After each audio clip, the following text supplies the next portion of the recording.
بسم اللہ الرحمن الرحیم۔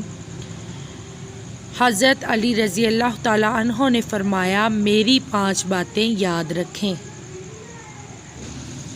مشکلات ہمیشہ بہترین لوگوں کے حصے میں آتی ہیں، کیونکہ وہ اس کو بہترین طریقے سے انجام دینے کی صلاحیت رکھتے ہیں۔ صرف 2 لوگ مقدر والے ہوتے ہیں، ایک وہ جنہیں وفادار دوست ملتا ہے اور دوسرا جن کے ساتھ ماں کی دعائیں ہوتی ہیں۔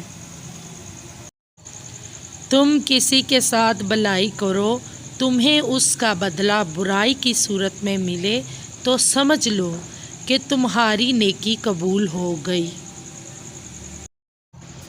جب تمہارے پاس رزق تمہاری ضروریات سے زیادہ ہو تو فوراً سمجھ جانا کہ یہ کسی کا حق ہے جو تمہارے پاس اس کی امانت ہے۔ جو ذرا سی بات پر دوست نہ رہے، سمجھ لینا وہ کبھی دوست تھا ہی نہیں۔